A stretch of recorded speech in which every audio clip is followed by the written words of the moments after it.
Moke and friends, welcome back.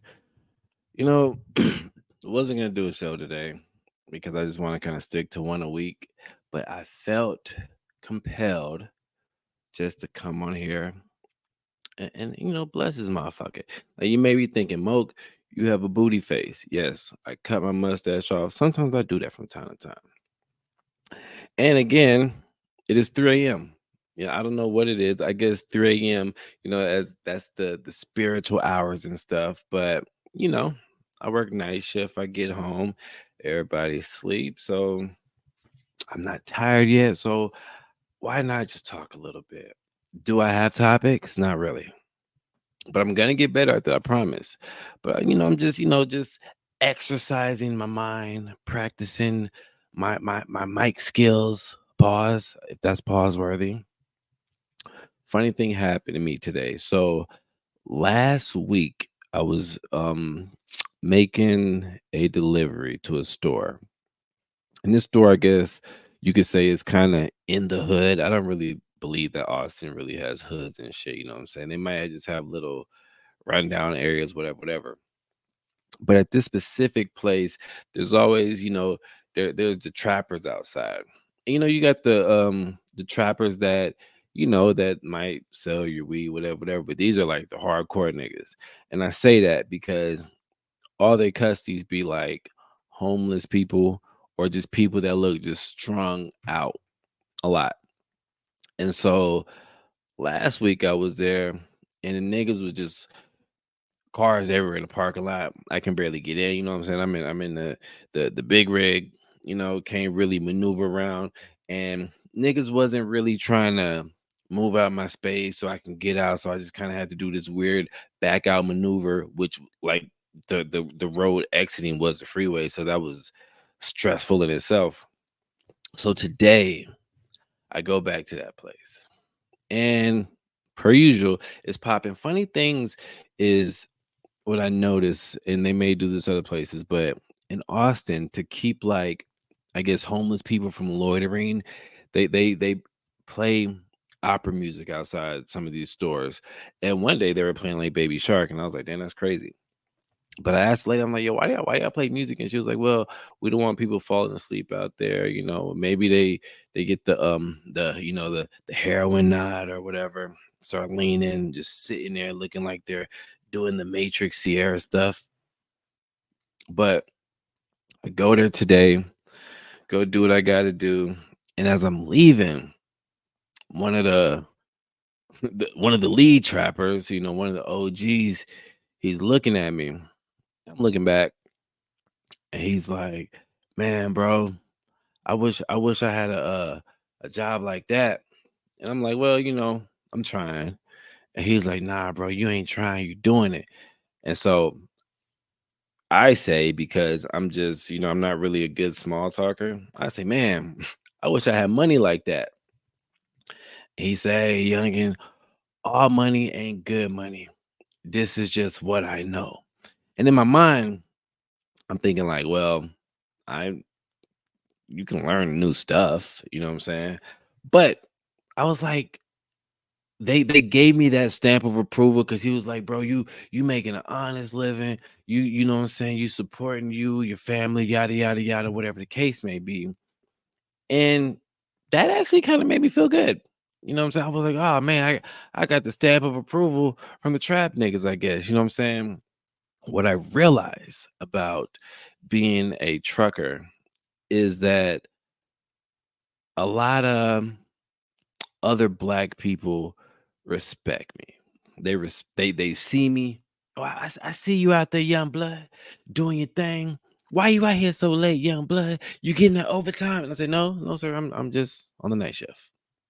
But I try to get overtime, if I can.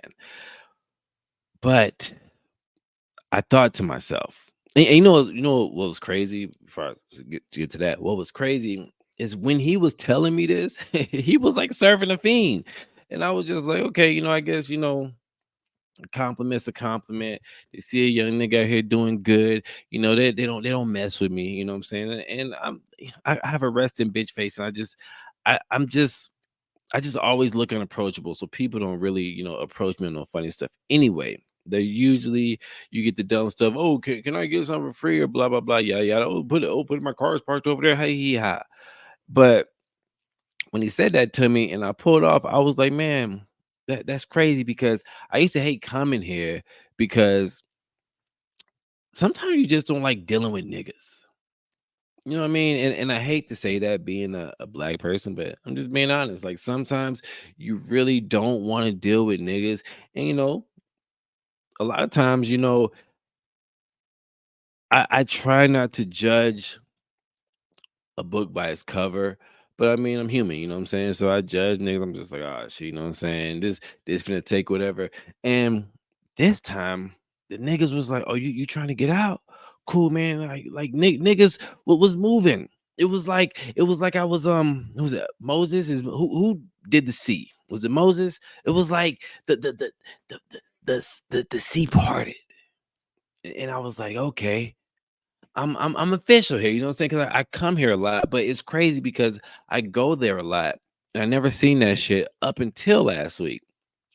And when I think I said this other day when I asked the lady, like, yo, why in the car? And she was like, oh yeah, they're selling drugs. And she was like, I don't buy drugs from them, but I know them personally. And I was like, okay, well, that's cool. You know what I'm saying? She was an older lady, so maybe she's like the grandma to him, but she always says, I tell them if anything happens, there's cameras out here, and y'all are parked out here, and your license plate. Obviously, niggas don't care, and obviously, things aren't happening like that out there because it's like a weird community. It's like I don't know if people are homeless because I see a lot of cars pull up too. They walk up to the car, do their thing. Maybe I should stop talking about this. Am I snitching? I'm trying to. I don't think I'm snitching. I'm just trying to tell a story, but nonetheless, it was a good experience. You know what I'm saying? Not that it's ever been a bad experience, but I just don't like going to a lot of places to deliver, and you gotta do some funky ass shit to get up out of there. You gotta wait. And usually I'm the type, I'll walk straight to a person and be like, yo, can you move? Like I'm trying to do whatever, whatever, you know what I'm saying? But like I said, the other day I went, niggas was not having it. It was like if they would have moved an inch out of my way, it was gonna fuck up their money or something. So I let it rock. But so today though, it was and I guess I'm gonna just be honestly blunt.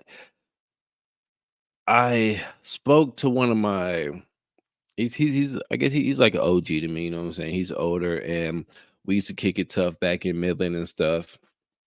And you know, I don't fuck with the powder and shit like that anymore, you know what I'm saying? Cause that's no, like just even think about it now, like it just makes me queasy, just makes me feel like oh nasty dirty. So I'm talking to my OG and we're talking or whatever, whatever. And he does music and he sent me some tracks and shit. And I'm noticing this nigga is talking a million miles a minute. And I'm like, bro, can you slow down? But he's saying stuff and then laughing, whatever, whatever, blah, blah, blah. And I told him, I said, yo, what I'm about to tell you, we can get back to our normal conversation after this. But what I'm gonna tell you right now is out of love. I'm telling you this as your brother. I said, my nigga, you said you've been up for 3 days, you know what I'm saying? You making tracks, whatever, whatever. I said, bro, I'm gonna just be honest with you. And I can't tell you what to do, but don't lose yourself in whatever you're doing. What you mean? I'm like, my nigga, like, you'll never talk this fast. You'll never just be and it seemed weird, and I thought to myself, damn, when I was doing that, was I like that? But I don't know because when I was doing that, I didn't like for people to know that I was doing that, so I didn't really talk to people. You know what I'm saying? And I'm just like, man, I kind of wish that somebody would have been like that with me. It's like, hey, bro, you gotta chill, man. You know what I'm saying? Like, don't let it. And I'm like, bro, if you're staying up for 3 days. That's 72 hours. I was like, "Man, nigga, are you eating?" "Oh yeah, man, I got some food right here." Yeah, you can have food right there, but are you eating? Was my question. And so, long story short, he was like, "Bro, I respect you, and I respect that you came and told me this." I told him, I said, "Bro, I wouldn't feel right to just get off the phone with you, and then I didn't really speak my piece about shit. I'm I'm not, I'm not your master. I can't tell you what you can and can't do. By all means, do your vice. You know what I'm saying? Who am I to fucking judge? I don't judge. Like I told him, I said, bro, I don't judge. I said, even if you went off the deep end and you started doing some funky shit, I wouldn't judge you, but I would have to handle you accordingly. So, we chop it up. He kind of goes back and forth. And then I just felt a sense of like, man, people really be going through it, you know what I'm saying? And when you kind of surround yourself with other people that be going through it, then everybody goes through it, but who can be the friend to say, yo, I'm not saying telling you what you can and can't do, but maybe, what I'm saying, you should slow down before it gets kind of bad, or maybe you should just like take a chill pill. And like niggas like, oh man, I do it because it opens up my mind. That's fine by all means, you know what I'm saying? However, you got to get your creativity is however you got to get your creativity. But maybe you should just kind of, think about life. Think about your health, you know what I mean? Because he's my OG, you know what I'm saying? I'm 37, so he's in his 40s, you know what I mean? And I feel like at some point you got to chill. Some point you got to chill, especially if you're just like doing whatever and not really taking care of yourself. And I thought to myself like, man, people, I don't know, like the world is so crazy that people just do things to cope. And he said, "Man, this also helps my depression too." And I respond, when I was doing that, it helped my depression too. It's a fucking upper. You know what I mean? Like you're gonna be like I feel like there's only two type of people when you do that. You're gonna be the cool person who's always happy, everybody's friend, or you're gonna be the nigga who gets enraged, and probably will catch a body. You know what I'm saying? Luckily, like I said, luckily for him, he was the cool person, you know what I'm saying? Just happy go lucky, yada yada yada. But I said, yo, peep this though. When I was doing that shit, I would always say, man, I'm happy on this. You know what I'm saying? I'm fucking happy. It's cool. I forget about whatever trauma that I have. But in the back of my head, I always said, yo, when you done with this, that calm down is gonna be a bitch. You're gonna suffer. You're gonna hate life. Your nose gonna hurt. Your body's gonna be cramped up because you're not hydrating yourself. Throat's gonna hurt because you're smoking mad cigarettes. And honestly, I want to I want to thank God because I didn't have anybody to tell me that, but I always knew in the back of my mind that yo, if you don't stop this, it can get bad. Meaning it can get bad in the sense of you just become full blown like yo, I got to do this all the time, or you might get a bad batch and then you wake up dead. You know what I'm saying? And I'm really just kind of blessed that I don't want to say blessed. I don't know the word I'm looking for, but I'm happy that I spoke up because the last thing I would want is to reach out to one of my OGs and then find out that he's gone. I had my two main OGs that I had when I first moved to Midland as a teen was my boy Moe and my boy Joey Crack. You know what I'm saying? God rest their soul. And Crack was probably like maybe 2 years older than me, and Mo was probably like maybe 4 or 5 years older than me.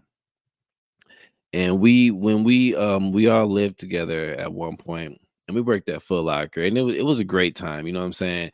These was the guys who really just kind of took me under their wing after like I left college and stuff, and really just really looked out for me. You know what I'm saying? I'm talking like they were like, "Yo, bro, come stay with us. You ain't gotta pay no rent." Like we had a 2 bedroom townhouse, and my main nigga Mo, he was like, "Bro, you can take my room." You know what I'm saying? Because he always just be in and out. You know what I'm saying? He was staying with, like with his girl, like lived like at the next apartment complex, not like in the building, but like another apartment that was like next door to where we were living. So he would spend a lot of time over there. So he was just like, "Yeah, bro, like, take my room, whatever, whatever."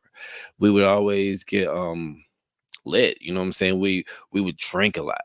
You know what I'm saying? Me and Mo, we like we would smoke, but Crack was he was a drinker. I call him Crack because his name was Joel, but we called him Joey, and I started calling him Joey Crack. But we would drink in like those big old let me see if I don't know, but it's like those big kind of like candles, like Yankee candles, and he would have those, and when they would burn, he would clean them out, finish, get all the stuff out of there and clean it, and then make shot glasses. But these are like you could probably put like 4 shots in there, and we would call them Joey shots. And we would drink a whole lot. Like Mo was the one who put me on the Hennessy. Well, things happen, you know what I'm saying? We started growing up. Crack, he had a kid, you know what I'm saying? So I moved to Odessa. He was still living in Midland, and Mo would kind of live in Lubbock, and then sometimes he would come back and I'll let him stay with me or whatever. And I remember Crack, it got real bad with his drinking that they they sent him to rehab, and his family, they had some bread, and his sister was married to a doctor, and one time did like an operational surgery on him, like just for the free, because his shit was fucked up on the inside.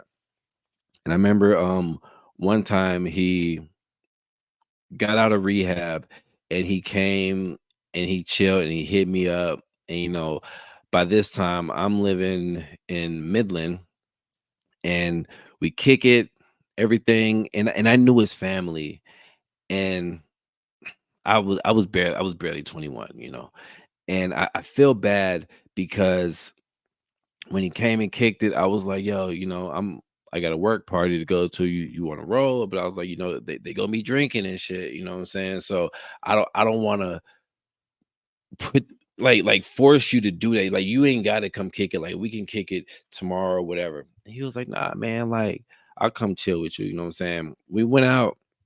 It was great, you know what I mean? Like, I think he drank a little bit, but he didn't like overdrink, didn't get drunk or nothing.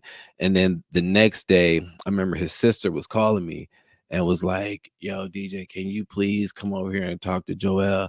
Like, he's tripping, you know what I'm saying? Like, he started drinking again." And I felt bad as fuck. I was like, "Oh shit," you know. So we go there, and we're like in grassland. Like, if you know Midland, then grassland is like a kind of like a rich area, and we're like in the street arguing with each other and shit, about to fight each other. And I don't know, I don't remember it that well, but I remember we ended up crying and we were just hugging and shit. Everything cool. Everything cool. Years go by. I think I'm like 25 or 26. And if you know me, then you know that I keep in contact with a lot of people, you know what I'm saying? Like, I'm that guy who, like, if we haven't talked in like 5 years, I might hit you at the blue and like, "What's up, nigga? You good?" Blah blah blah, yada yada. That's me. And I remember I was calling him one time, and he didn't pick up. I go to his Facebook, "Yo, Crack, hit me up, bro." Blah blah blah. And I go on his, because not everybody like checks their messages. So I go on his page.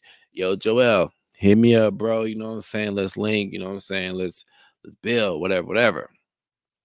his sister hit me up through Messenger and was like, Joel died.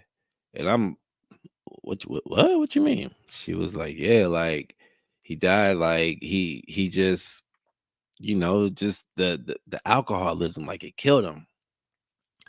And I was like, I was devastated because, the last time, like after we had hung out that one time, and then, I kind of we would kind of check on each other throughout the years. Like he was doing good, you know what I mean? Like had his daughter and shit, and he was, I think, living in Lubbock, but still coming down in Midland to see his daughter and stuff.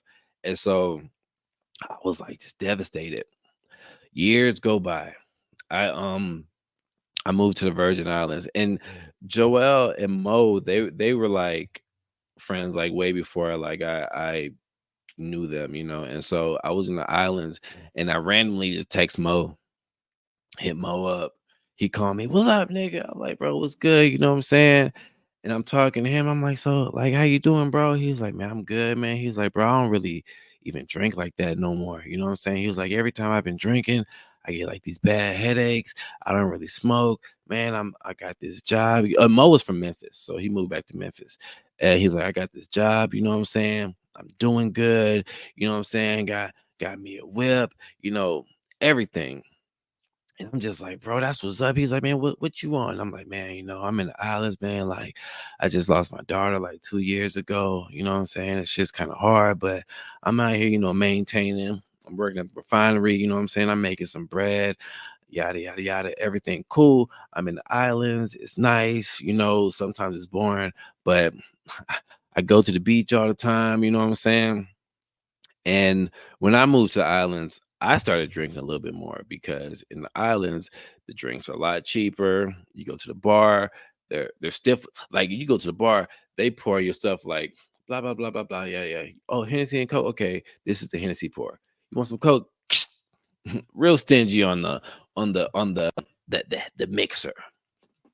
And so we talk, and everything's, copacetic. So I moved back to the States in 2020. And so when I talked to him, it was probably about 2019. Yeah, it was 2019. Moved back to the States 2020. Everything cool, you know what I'm saying? We kind of checking in, just kind of texting, you know what I'm saying? Because now we're grown, we got shit going on. I'm back here with my kids and stuff. So I'm just kind of just checking in. Yeah, yo, what up? Blah blah blah. 2022, I get a message. Mo died. Huh? And so I like I knew his baby moms, so I hit her up and I'm like, "Yo, like what's going on?"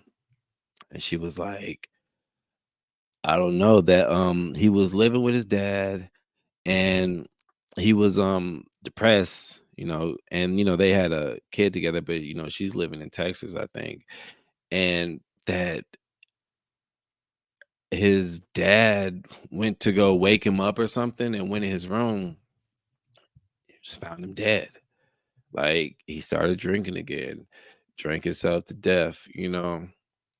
And I think about that a lot because the people that were like major staples in my life that help guide me through stuff, and like I call them my OGs, like something like happened, you know what I mean? And so that started becoming like a traumatic thing. Now let me just backtrack real quick. When I was in the islands, my boy Guap, I met him through one of my friends, and he was a cool ass nigga. Cool ass nigga. Like we would kick it. He kind of just put me on a different shit in the islands, told me the places that was cool to go, the places not cool to go. You know what I'm saying? We would just hang out. And I remember it was New Year's Eve. It was New Year's Eve, and I we linked up and we chopped it up talking and stuff. And he's like, "Hey, bro, like, what you doing for New Year's?" And I was like, I don't know, because the thing is, when people ask me about, man, you're in the islands, like I know that was super fun. This is like." my daughter passing was still very fresh, so I was very depressed. Like I when I moved to the islands, I moved because I just had to get away, you know what I'm saying? And I'm really grateful because my cousin, shout out my cousin Berlina, I met her on Facebook, and there was a time like when Ro passed, like everything on Facebook that I posted seemed like a cryptic, a cryptic, I can't say it, cryptic message on depression, and that this nigga might actually kill himself. You know what I'm saying? Like it got to the point, it'd be bad, like when you post something crazy and your mom hit you up, you know what I'm saying? And so she was like, "Hey, you should come over to the Virgin Islands, you know what I'm saying? You can stay with my mom, yada yada." And this was like on a whim because this is a cousin that I never met, but they're Wallace's, same last name, you know what I'm saying? Never met any of that. And so when I got there, it was my first time meeting everybody. So anyway, so I wasn't up for a lot of like just partying when I was in the islands. I kind of just I made friends, I did like hanging out, but I for the most part I kind of just stayed to myself. That's where I kind of just really got better at making beats and stuff. So he was like, "Yo, you should come out. There's a party." And I remember it's at the Coconut Club. "You should come through, you know what I'm saying?" And I was like, "You know what, man? I'm probably just gonna chill with my family." And I think that me and my aunt for New Year's, me and my aunt and my uncle, we went to church, and so we did that. And so the next day, I'm like, you know what, let me link up with Guap and see what he's talking about. So I text him, he ain't respond. So I call him, he ain't respond. I'm like, all right, whatever. My homegirl hits me up and she was like, "Yo, you heard what happened to Guap?" I'm like, "Oh, what happened to Guap?" She was like, "That nigga got that nigga got murdered last night." What you talking about? She was like, "Yeah, there were some niggas in the Coconut Club that was fighting, and allegedly he was trying to break up the fight, and niggas twice in the chest, shot him in the chest." At this point, I felt broken. I felt broken because in a way I was like, maybe I should have been there. Like maybe I should have been there and that wouldn't have happened. Or maybe if I would have been there, both of us would have been dead. There was a point in time when I was in the islands when they it's crazy when people murder people in the island and they try to get away. There's only so much you can do before you have to go to the fucking airport, you know what I'm saying? And then end up getting caught. But these two dudes, I guess they was like on the run and shit. And there was a point in time where I was seeing red, and I vowed, I was like, "Yo, I'm gonna get these niggas. Like, I am going to get these niggas. Where am I gonna look? I don't know." But it's like, yo, I got a face. I know how these motherfuckers look. And I was like, I am going to get these niggas for my nigga Guap. Was I thinking right at that point in time? No, because I was dealing with my own vices and doing my own things. You know what I'm saying? So my mind was all fucked up.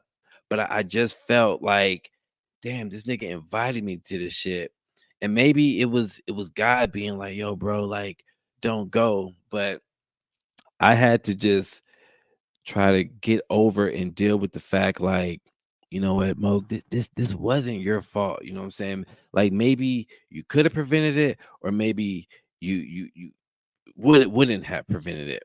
But one thing I learned about when Ro passed is I tried my hardest not to shoulda, woulda, coulda. When I say shoulda, woulda, coulda, is when something happens, you be like, man, I shoulda did this and this wouldn't have happened, or if I would have did this, or I could have did that, you know what I'm saying? And so shoulda, woulda, coulda killed me for a long time. And it still do some days. You know what I'm saying? Some days, like I try to move forward because you can't rewind life. You know what I'm saying? You can't just go back. But I try to just count my blessings. I try to count my blessings, and for the longest time I fell out with God, and now like I pray like almost every day. I know when I go to work, I pray before I get in the truck, and then I pray to thank God that thank you for letting me have a safe day and make it back safely. Every time I go to work, always. Even if I forget, I'll still do it when I come home. You know, because life is just not guaranteed, and it can be at the at the blink of an eye, flip of switch, whatever my words or whatever right now. But just to tie everything back in, talking to my other OG, you know what I'm saying, who's doing his shit. I'm just like, bro, like it seemed like after I lost Ro, life became real. You know what I mean? That's when I really started paying attention to like the people that were and are close to me, like tragic things happening that life happens. And one day, we're gonna have to bury our loved ones, or our loved ones are gonna have to bury us, our friends, or vice versa, all that.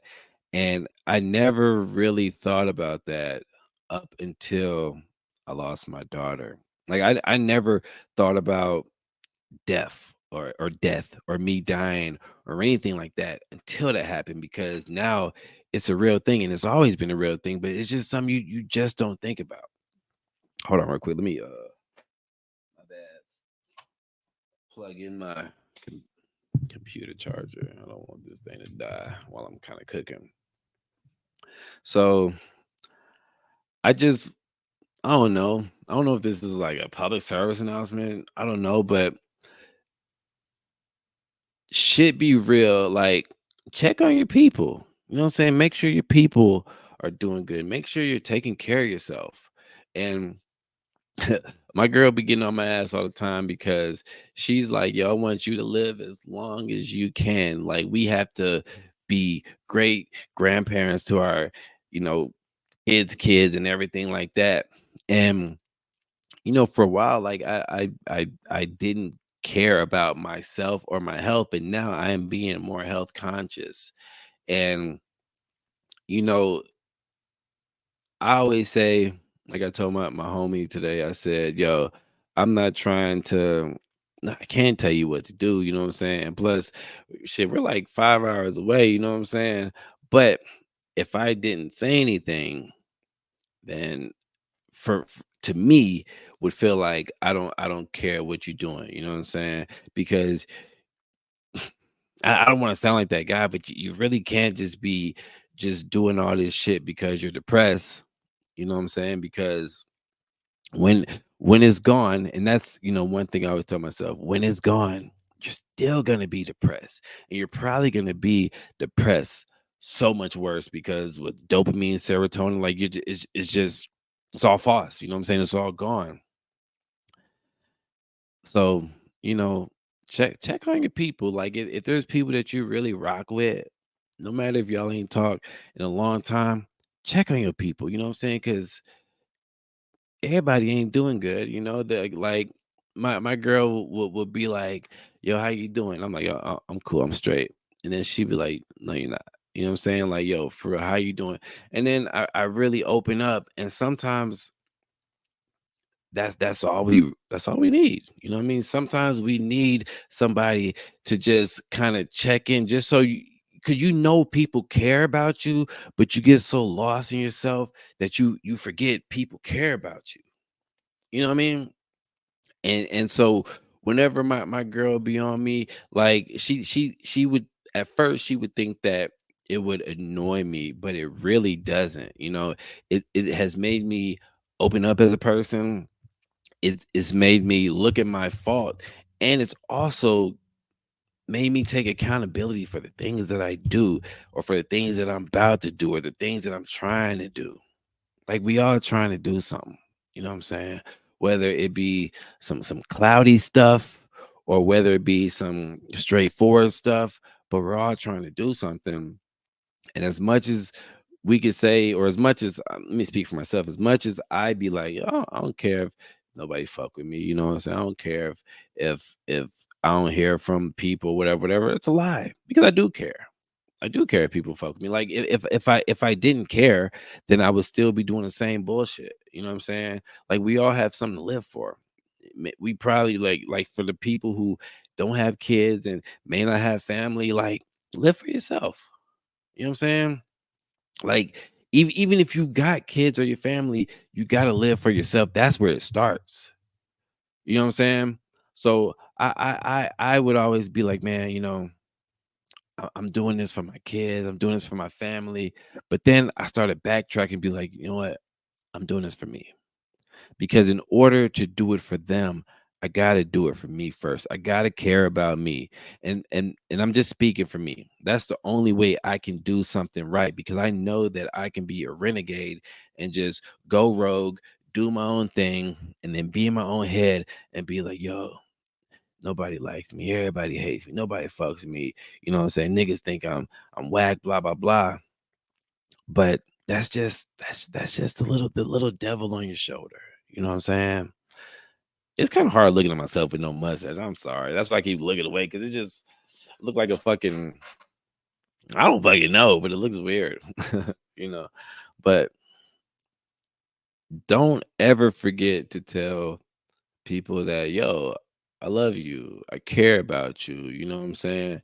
Just, hey, what's good? You was on my mind, blah, blah, blah. And it's you never know who will be there for you. When Ro passed, I like as we all know, there was a point when I was homeless and I would sleep in my whip. Like I got a day job and a night job, and the night job was just so I had somewhere to be at night. You know what I'm saying? And there was one point when I was off, and I remember one time I drove to a park and I just parked in the parking lot. It was like maybe like 1 in the morning. And I just go, all right, I finna go to sleep. I had my snacks and everything. I get a knock on the window, flashlight, startle me. You know what I'm saying? And it's a cop. He was like, oh, and he was like, hey, bro, I ain't trying to, invade your space, but he was like, man, this is kind of private property right now. And he was like, you can go up to the Walmart up the street, if you need somewhere to park and just sleep. And I remember feeling so embarrassed. I felt so embarrassed to even do that. And so I think what I did is I kind of just rode around. But I remember the people that lived in Austin that I knew. Hit up my boy Emerson, my boy Rhyme. Shout out to him, man. And me and him, we wasn't the closest in high school, but we was cool. You know what I'm saying? And I remember I hit him up and we were just kind of talking, and he was just like, yo, so like where you living? And I was just like, bro, I ain't really got no place right now, you know what I'm saying? I'm just kind of sleeping my whip. And he was like, look, man, I work night shifts. And he was like, if you're ever off, because I told him I work 2 jobs, he's like, if you're ever off, you can always come crash at my crib. Like I go to work like at 7 o'clock, you know, and he was like, I get off at 8. I'm like, bet, because I have to be at work at 8 in the morning. And me and this nigga, since when school finished, like didn't talk. Like I think I've been out of school for like roll pass in, excuse me, 2016. I graduated what, '04, so that's 12 years. Like we didn't even talk for like 12 years. And he just welcomed me in like that. And forever, I'm always gonna be forever grateful. And the crazy thing is from that time, you know what I'm saying? I thanked them, yada yada. Life started going on. About 3 weeks ago, me and my girl, we have a date night, and my boy Money hits me up. And he's like, hey man, I'm out here with Rhyme and we just chilling. And I was like, oh, that's what's up. So I was like, Money, you should pull up. It's like, all right, cool. He pulled up, he brought Rhyme with him. And I was like, oh my God, you know what I'm saying? I was telling my girl the story, and she was like, oh shit, because I told her that before. And she was like, yo, like, he speaks highly of you know what I'm saying? And people who did things like that for me that they didn't have to do forever did it to you. You know what I'm saying? My homegirl Lauren, I remember before that, no, a little bit after that, she was like, she was like, she hung out with me, Josh, Will, and my boy Jamal. So she was like our little sister. And she was like, "Yo, you come through, crash at my apartment and shit, whatever, whatever." And she was like, you ain't even gotta, pay me anything. You stay as long as you want." I was like, you know what? I'm gonna just stay for like 2 days because I don't like I don't like asking for help. And maybe that's a good thing, maybe that's a bad thing. You know what I'm saying? But I was just like, I'm kind of in this shit myself, and I hate to to bring people into my sorrow and pain. That's why it took me a long time to even talk about like issues that I had, because I in my mind, I would hate to somebody be like, "Oh yeah, man, I'm having a good ass day. It's so great. Like everything is going good." And then I'm like, "Hey man, like yo, I feel suicidal." Like I always hated that shit because in my eyes, I'm like, "Man, I'm fucking up your day." And that's just, I guess that's just how the mind works sometimes. But I had to realize that if people care about you, it's not fucking up their day. What will fuck up their day is finding out that you died, or you killed yourself or whatever, and then you got people just like, why wouldn't he just hit me up? You know what I'm saying? And ask for help. The other day I was talking to my boy PC, and I was just kind of telling him, when Ro passed, I had this sense of entitlement that, yo, people should feel sorry for me because, I lost my kid and things like that. And my nigga P, man, he gives it to me real. He's like, for what? What people gotta why do people have to feel sorry for you? Like why does that have to be the thing? Why can't people just try to build you up? Why does it have to be like, oh man, you're good? And I think I got so used to that because even now I still deal with it, but I deal with, when I'm just happy and my day's good, sometimes I feel guilty. I feel guilty for being happy because I feel like, yo, I'm supposed to be sad, and being sad is what honors Ro, because I'm thinking about her. But honoring Ro is making it. You know what I'm saying? Getting up out the mud and crawling back up from rock bottom. That's what honoring Ro is. And that took me about 5 years to really understand that and to really learn that. I don't know. It's tough, you know? It's tough, but like I always say, when I used to go to the group grief counseling, and I would be there, and I've said this before, you go there and you feel like when I would go, I went to one here, the Christie Center, shout out them, and I went to one in the islands. And the one in the islands, I think, was a little bit harder because one, I was the only male, and two, I was the youngest person. And by young, I mean like the women had like 30 years on me. You know what I'm saying?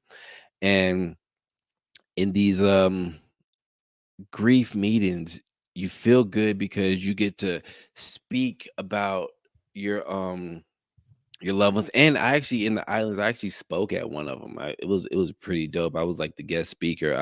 I have the video. Somebody just remind me to post a video, but and it's all good. But then in my mind, I'm sitting here like, man, I'm like, I'm 30, what, 32, 33 or whatever. And I'm feeling good, but then I always started feeling super bad when I see the lady who's like 70 years old, and she's like in this grief group for her daughter that she lost like 40 years ago. And that is when I was like, oh, this is gonna be for till I die. Like I'm never going to forget. And there was one point in the islands where I tried to just, like, just forget. And every time I tried to forget, it was just the it was so hard on me, you know what I mean? Because then I'm just like, bro, you're an idiot. Like, why would you even try to forget that, you know? And at 37, I'm coping better. You know, I still have my moments, you know what I'm saying? But and I still always try to get through April from April to August, you know, because Ro died April 20th. Ro's birthday is July 23rd. My birthday July 21st. I don't even really like celebrating my birthday. Excuse me. So it's tough, and it might be like that forever, but every year it gets. But what I will say, my cousin Margaret, shout out her because she's a psychologist, and if you follow me, every year on Rose death day, we do a podcast, you know, and so it it gets. I don't want to say it gets easier, but it gets more bearable to cope. If if I'm saying that correctly, the coping gets a little bit easier, and now that you know I'm back with my kids, and I'm in all my kids' life. Shout out to EJ. You know, it's a little bit easier because when I was just doing it by myself and trying to medicate myself the way that I felt that it would be like good, it wasn't good. It just threw me deeper because I was good for that moment, you know? I was good for that moment, but I always knew in the back of my head, bro, when this moment's over, you know it's gonna be 10 times worse. But that's when I started living in the moment because I was the type of nigga that I would always try to live in the moment, but kind of predict the future, how I'm gonna do shit, whatever, whatever. Now I just live in the moment. I told my girl today, man, I'm feeling great. I'm feeling motivated, and I'm gonna feel like that today. And I told her I may feel different tomorrow, but today I'm gonna enjoy it. And yeah, man, I just did I go off on a tangent? I just be so random, like a random mode. But yeah, Journey 4 is coming. But it's still mind boggling to me though, you know. And now there was a point in time when I was so afraid of death. So afraid. And I'm still like I'm still afraid to die. You know what I'm saying? But there was a point where it was just like, oh my God, it just I couldn't even think about it. It would just give me like make my stomach turn and everything, butterflies. But I started telling myself, like, bro, like everybody gotta die. Ro died, you know, she passed peacefully. And only thing I say is like when I pass, I hope it's peacefully. I hope it's nothing crazy. Like, nigga, it would suck to my fears of death is in water, drowning, fire, or something where you just die a slow death. Death. That is like my three biggest. I'd be like, yo, I hope I grow old, pass in my sleep peacefully or something like that. And you know, when I was doing what I was doing back in the islands, half of me was doing it because, yeah, it made me happy for the moment. But the other half was doing it because I was like, oh man, I just hope I could just overdose. Or I just hope I just get a batch with fentanyl in it. You know what I'm saying? And that was very crazy of me to think, very selfish of me to think, you know. Like, I admit it, you know, like it was a selfish thing, you know, because I would also think about, man, like if this did happen, what would they do to my kids? You know what I'm saying? Like what would it do to my mom? What would it do to my brother? And I thought about my brother a lot because he was locked up, you know, and we couldn't talk to him like JPay and stuff like talk through JPay and stuff. But that is what saved me because I actually cared about how the people who cared about me would feel, you know. The thing is I was like, I care because then they're gonna be thinking like, yo, why didn't he call me? Or why didn't I check up on him? And that's the last thing I want to make somebody do is make them feel like a burden or whatever. Or not even a burden, but just to be like, I should have called him or I should have whatever. He said he was fine. Why did I believe him? And now I want to live. I want to live to be like 100. Well, maybe not 100. That's gotta. But I want to live to see my kids grow. I want to live to see my kids have kids, my kids be married, my kids be successful. I want to grow old with my girl. I want to travel the world. You know what I mean? I know that the shit's gonna be tough. It's I don't think it ever gonna get easy. You just manage and you just kind of cope a little bit better. But yeah, hmm, it's crazy. So I don't know, man. But as I'm saying, so to my OG, you know what I'm saying? Like I told him, I was like, bro, take care of yourself. You know what I'm saying? Take care of yourself. Don't get trapped into this. Don't lose yourself. You know what I'm saying? And he was like, nah, bro, like I don't even do it like that. Whatever, whatever. I said, bro, that's what I said. That's what the fuck I said. You know what I'm saying? But you got to do what you got to do, man. But to anybody out there that's, maybe battling with some type of substance abuse or any type of thing, a quick fix is not always the correct fix. A quick fix is not always the correct fix cuz you can fix yourself momentarily, but I just want y'all to think about this. You can feel good in the moment, but when it's all said and done, when whatever runs out, you have to go back to being a normal person. And when you become a normal person and you run away from facing your demons, it sucks. It fucking sucks. It's hard. You know what I mean? And I I'm glad that I'm a I don't want to say I'm glad that I'm a private person and like people didn't know, but I'm glad that in my mind I was like, I refuse to be a junkie. I refuse to be, just some guy who just let himself go because of depression. I'm great. I'm a demigod. You know what I'm saying? Like I'm fucking great. You know what I'm saying? And I can't just I fell from grace, yes, but the comeback is always sweeter. It's a sweet comeback story. You know what I mean? Had this depression, still deal with it. Wanted to just not do nothing. Wanted to end myself. Got my shit together. Got back in my kids' life. Got my CDL. Working a pretty good job. You know what I'm saying? Surrounding myself with good people. And now I just want more. Not more of the bad, but I want more in life. I want more success. I want to just I want to have memories.